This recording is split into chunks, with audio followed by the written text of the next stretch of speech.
नमस्कार दोस्तों, आप सभी का स्वागत है आपके अपने ही चैनल बेस्ट एजुकेशन पर। दोस्तों आज की वीडियो में डिस्कस करेंगे हम चाइल्ड डेवलपमेंट बाल मनोविज्ञान से पार्ट नंबर 4। ठीक है दोस्तों, बाल मनोविज्ञान का ये दोस्तों हमारी चौथी क्लास है। इससे पहले दोस्तों हमने 3 क्लासेस कंप्लीट कर ली हैं बाल मनोविज्ञान चाइल्ड डेवलपमेंट CDP से। अगर आपने वो नहीं देखे तो आप लोग चैनल की प्लेलिस्ट में जाइए, वहाँ पर आपको सारी सारी क्लासेस मिल जाएंगी। या फिर दोस्तों इस वीडियो के नीचे जो डिस्क्रिप्शन बॉक्स होता है वहाँ पर मैं सभी वीडियोज़ का लिंक दे दूंगा, तो आप लोग वहाँ से भी देख सकते हैं, वहाँ से भी तैयार कर सकते हैं। ठीक है दोस्तों, बहुत ही इंपॉर्टेंट क्वेश्चन है, वन लाइनर की फॉर्म में है, कम समय में अधिक से अधिक तैयारी, तो आप लोग अच्छे से लगाइए और अपनी तैयारी को बेहतर से बेहतर जरूर बनाइएगा।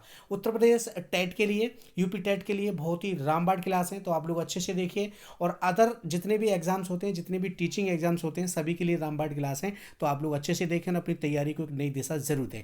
आज का वीडियो भी हमारा बहुत ही इंपॉर्टेंट रहने वाला है, टॉप 30 क्वेश्चंस को डिस्कस करेंगे। सारे क्वेश्चंस बहुत ही इंपॉर्टेंट होंगे आपकी परीक्षा की दृष्टि से, तो वीडियो को एंड तक देखिएगा, वीडियो को लास्ट तक देखिएगा, एंड तक बने रहिए। बहुत ही जबरदस्त क्वेश्चंस हैं। टॉप 30% को डिस्कस करेंगे हम, 30% जो कि दोस्तों आपके यूपी टेट में पूछे जाते हैं। ठीक है, तो बहुत ही जबरदस्त क्लास होने वाली है, तो क्लास को पूरा वॉच जरूर कीजिएगा और अच्छे से तैयार कीजिएगा। ठीक है, आप किसी भी परीक्षा की तैयारी कर रहे हैं यूपी टेट से हट के, जैसे सी टेट हो गया, और यूपी टेट तो आपका है ही, super TET, REET, S TET, जितने भी टेट होते हैं सभी में दोस्तों आपके 30 प्रश्न पूछे जाते हैं CDP से, चाइल्ड डेवलपमेंट बाल मनोविज्ञान से। तो आप लोग अच्छे से तैयार कीजिएगा, सभी परीक्षाओं के लिए बहुत ही इंपॉर्टेंट क्लास है। तो चलिए शुरू करते हैं आज का अपना इंपॉर्टेंट वीडियो इंपॉर्टेंट क्वेश्चन के साथ, बिना किसी देरी के। क्वेश्चन नंबर 1 है आपकी स्क्रीन पर, कमेंट कीजिएगा कौन सा ऑप्शन सही हो जाएगा। कॉलर संबंधित है, तो दोस्तों कॉलर जो है ये दोस्तों आपके अधगम के सिद्धांत से संबंधित है। इन्होंने अधगम का सिद्धांत दिया था, सूज का सिद्धांत दिया था, इसको आप लोग याद रखिएगा। कॉलर ने अपना जो प्रयोग किया वो दोस्तों किस पे किया था, चिंपैंजी पे किया था, बनमानस पे। ठीक है, सुल्तान नाम का बनमानस था, इसको आप लोग याद रखें। तो यहाँ पर अधिगम का सिद्धांत हो जाएगा। कॉलर संबंधित है किससे दोस्तों, अधिगम से। चलिए नेक्स्ट क्वेश्चन देखते हैं, क्वेश्चन नंबर 2। क्वेश्चन नंबर 2 है नवजात शिशु की धड़कन कैसी होती है। ठीक है, कैसी रहती है। तो नवजात शिशु जो होता है उसकी जो धड़कन होती है वो दोस्तों आपकी अनियमित होती है, कभी बढ़ जाती है कभी घट जाती है, एक तरह की नहीं होती है, अनियमित होती है, नियमित नहीं होती है। ठीक है, तो नवजात शिशु की धड़कन कैसी होती है, तो दोस्तों अनियमित होती है। चलिए नेक्स्ट क्वेश्चन देखते हैं, क्वेश्चन नंबर 3। क्वेश्चन नंबर 3 है बाल्यावस्था मिथ्या परिपक्वता का काल है, किसने कहा था।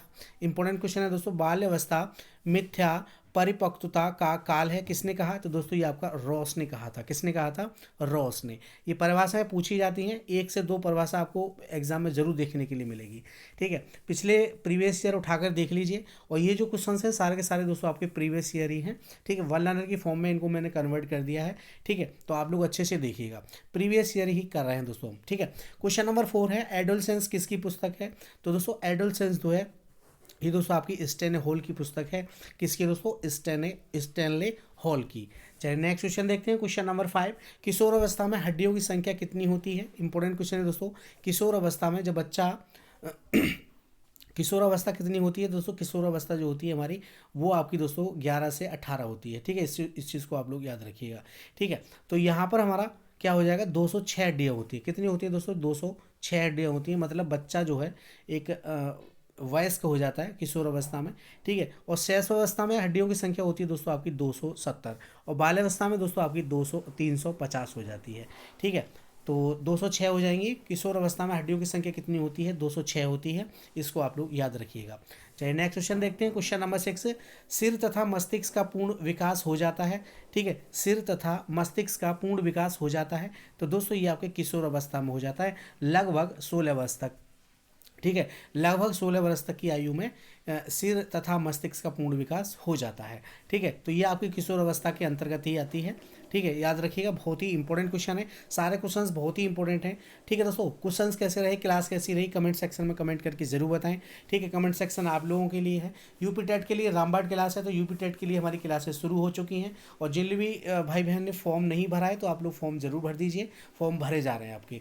ठीक है, OTR करके 1 टाइम पासवर्ड करके पहले उसको कर लीजिए, उसके बाद में अपना फॉर्म फिल कर दीजिए जल्दी से जल्दी। ठीक है दोस्तों, शुरुआत में ही करना अच्छा रहता है, क्योंकि बाद में क्या होता है कि फिर सर्वर डाउन रहते हैं, साइड डंप मारती है बार बार, है ना, भरते हैं फॉर्म फिर चली जाती है, इस प्रकार से परेशानी होती है। तो शुरू में ही भर दीजिए फॉर्म को।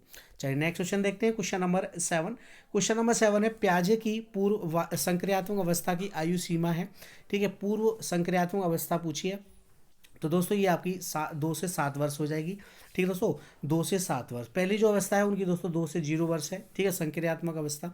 तो ये हमारी दोस्तों पूर्व संक्रियात्मक अवस्था है। इसकी जो आयु सीमा होती है वो दोस्तों आपकी 2 से 7 वर्ष होती है, याद रखिएगा। पियाजे ने 4 अवस्थाएं बताई हैं। ठीक है, चलिए आगे देखते हैं क्वेश्चन नंबर 8। क्वेश्चन नंबर 8 है पिछड़ापन मापने की इकाई क्या है। पिछड़ापन, बच्चे की जो पिछड़ापन होता है, बच्चा जो पिछड़ जाता है पिछड़ापन मापने की इकाई क्या है। तो दोस्तों ये आपकी शैक्षिक लब्धि क्या होती है दोस्तों, शैक्षिक लब्धि होती है, याद रखिएगा। बहुत ही इंपॉर्टेंट क्वेश्चन है। सभी क्वेश्चन सेलेक्टेड लेकर के आया हूँ, चुन करके लेकर के आया हूँ। ठीक है, तो आप लोग अच्छे से तैयार करें और प्रयास अगर अच्छा लगे तो वीडियो को लाइक और शेयर जरूर कीजिएगा। चैनल पर नए हैं तो चैनल को सब्सक्राइब कर लीजिए, साथ में बेल आइकन प्रेस कर लीजिए, जिससे कि सभी वीडियोज़ का नोटिफिकेशन आपको सबसे पहले मिलता रहे। ठीक है, जितनी भी क्लास आपकी दोस्तों टाइम टू टाइम अपलोड होंगी, सबसे पहले नोटिफिकेशन आपके पास पहुंचेगा। ठीक है, सीडीपी की जो क्लास होती है, हमारी सीडीपी की जो क्लास होती है ये दोस्तों हमारी 7 बजे होती है, शाम को 7 बजे PM में। ठीक है, तो आप लोग जरूर देखना ना भूलें, जुड़िएगा और अपनी तैयारी को बेहतर से बेहतर बनाइएगा। ठीक है, 30 में से 30 क्वेश्चन दोस्तों हम यहाँ पर टारगेट है, 30 में से 30 क्वेश्चन हम करके आएंगे। ठीक है, सारा का सारा फंसेगा, कुछ भी नहीं छूटेगा, सभी चीज़ें आपकी होंगी। ठीक है, तो वीडियो को शेयर करते रहिए दोस्तों में, जितने भी दोस्त आपकी तैयारी कर रहे हैं। ठीक है, भाई बहन रिश्तेदार जो भी यूपी टेट की तैयारी कर रहे हैं सभी के लिए शेयर कर दीजिए। क्वेश्चन नंबर 9 है किस प्रकार के बच्चों की बुद्धि लब्धि 85 है। ठीक है, तो किस प्रकार के बच्चों की बुद्धि लब्धि जो 85 होती है, तो दोस्तों आपके मानसिक रूप से पिछड़े बच्चे, जो मानसिक रूप से पिछड़े बच्चे जो होते हैं उनकी जो बुद्धि लब्धि होती है वो दोस्तों आपकी 85 होती है। ठीक है, 85। चलिए नेक्स्ट क्वेश्चन देखते हैं, क्वेश्चन नंबर 10। क्वेश्चन नंबर 10 है व्यक्तित्व भिन्नता शब्द का प्रयोग किस मनोविज्ञान ने किया था, मनोवैज्ञानिक ने किया था।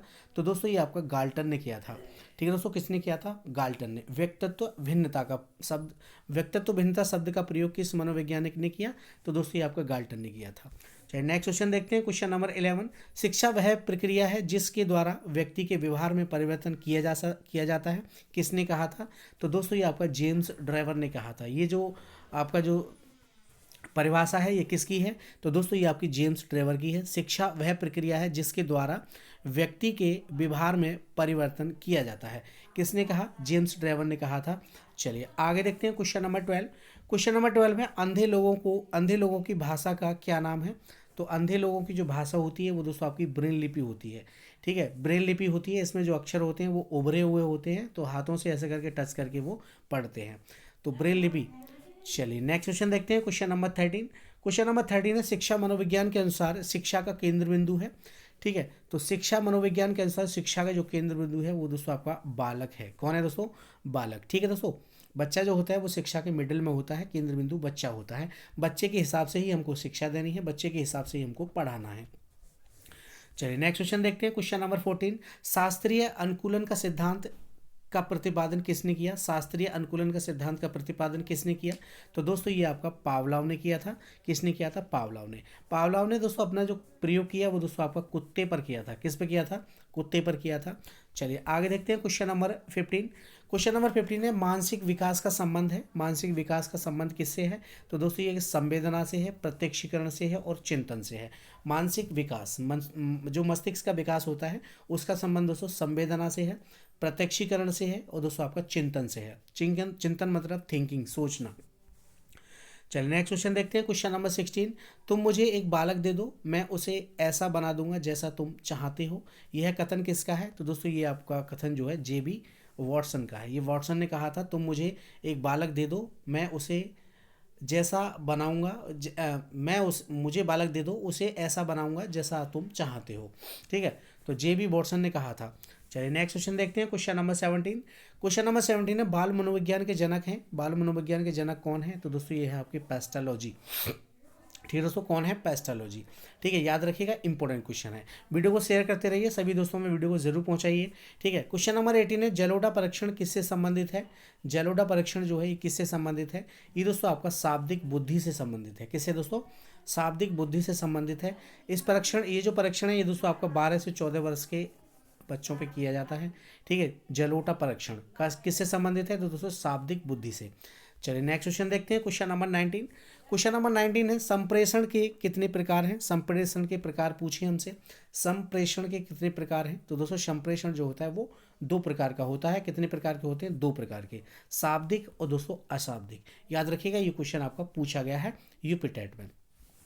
चलिए नेक्स्ट क्वेश्चन देखते हैं। Question number 20। क्वेश्चन नंबर 20, बच्चे दुनिया के बारे में अपनी समझ का सृजन करते हैं, यह किसका कथन है? ठीक है, तो ये जो क्वेश्चन है दोस्तों आपका जीन पियाजे का है। जीन पियाजे ने बच्चों के लिए नन्हे वैज्ञानिक भी कहा है, इस चीज़ को आप लोग याद रखिएगा। ठीक है, संज्ञानात्मक विकास के तहत, संज्ञानात्मक विकास की उन्होंने दोस्तों 4 अवस्थाएं बताई। ठीक है, कितनी अवस्थाएं बताई? 4 अवस्थाएं बताई। चलिए नेक्स्ट क्वेश्चन देखते हैं। क्वेश्चन नंबर 21, प्रोजेक्ट विधि के जनक कौन है? प्रोजेक्ट विधि किसकी है? तो दोस्तों ये आपकी किलपैट्रिक की है। किसकी है दोस्तों? किलपैट्रिक। ठीक है, प्रोजेक्ट विधि किसकी है? किलपैट्रिक, किलपैट्रिक की है, याद रखिएगा, इंपॉर्टेंट क्वेश्चन है, पूछा गया क्वेश्चन है। चलिए नेक्स्ट क्वेश्चन देखते हैं। क्वेश्चन नंबर 22, शैक्षिक दृष्टि से बाल विकास की अवस्थाएं हैं। शैक्षिक दृष्टि से बाल विकास की अवस्थाएं पूछी हैं। तो शैक्षिक दृष्टि से जो बाल विकास की जो अवस्थाएं हैं वो दोस्तों आपकी 3 है। कितनी है? 3। कौन कौन सी है? शैशवावस्था, बाल्यावस्था और दोस्तों आपकी किशोर अवस्था। ठीक है, इस चीज़ को आप लोग याद रखिएगा। ये जो होती है दोस्तों आपकी बहुत सी किताबों में 0 से 5 दे रखी है, 6 भी दे रखी है। ठीक है, और बहुत सी किताबों में दोस्तों आपकी 6 तक दे रखी है, 7 भी दे रखी है। जो मान्यता प्राप्त है वो दोस्तों आपकी 6 मानी जाती है, फिर 6 से 12 होती है, फिर 12 से 18 होती है। ठीक है, 12 से 18 होती है ये किशोर अवस्था। चलिए नेक्स्ट क्वेश्चन देखते हैं। Question number 23।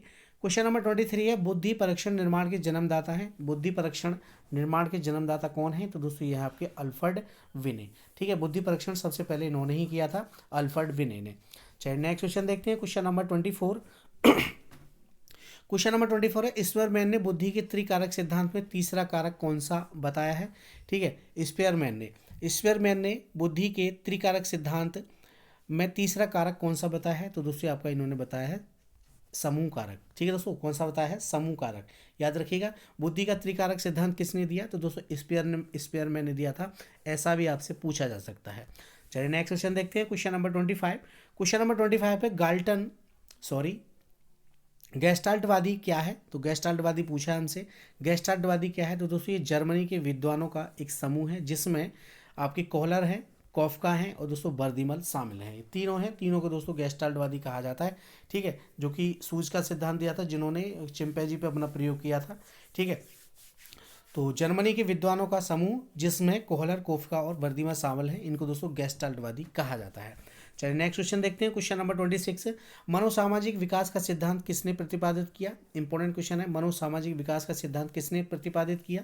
तो दोस्तों ये आपका इरिक्सन ने किया था, जो कि अमेरिका के निवासी थे और जर्मन में रहने लगे थे, अमेरिकन जर्मन वैज्ञानिक थे। अवस्थाएं इन्होंने दोस्तों 8 बताई हैं, इसमें मनोसामाजिक विकास की 8 अवस्थाओं को वर्णन किया है। चलिए नेक्स्ट क्वेश्चन देखते हैं। क्वेश्चन नंबर 27, मनोविज्ञान के आधार पर व्यक्तित्व को किसने बांटा है? तो मनोविज्ञान के आधार पर जो व्यक्तित्व को बांटा है वो दोस्तों आपको जुंग ने बांटा है। किसने बांटा है दोस्तों? जुंग ने 3 प्रकार में बांटा है, 3 भागों में बांटा है, अंतर्मुखी व्यक्तित्व, बहिर्मुखी व्यक्तित्व और दोस्तों आपका उभयमुखी व्यक्तित्व। याद रखिएगा, इंपॉर्टेंट क्वेश्चन है। चलिए नेक्स्ट क्वेश्चन देखते हैं। Question number 28। क्वेश्चन नंबर 28 है, आर्मी अल्फा बुद्धि परीक्षण किस प्रकार का परीक्षण है? तो दोस्तों ये आपका सामूहिक परीक्षण है। ठीक है, समूह में किया जाता है। चलिए नेक्स्ट क्वेश्चन देखते हैं। क्वेश्चन नंबर 29, औसत बालक की बुद्धि लब्धि की सीमा है। औसत बालक की बुद्धि लब्धि सीमा कितनी है? तो दोस्तों ये आपकी 90 से 109।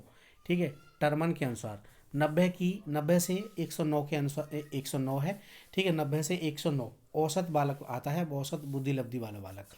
चलिए नेक्स्ट क्वेश्चन देखते हैं। क्वेश्चन नंबर 30 और इस वीडियो का लास्ट, गिलफोर्ड ने कितनी मानसिक बुद्धि योग्यताओं के आधार पर बुद्धि की संरचना का वर्णन किया?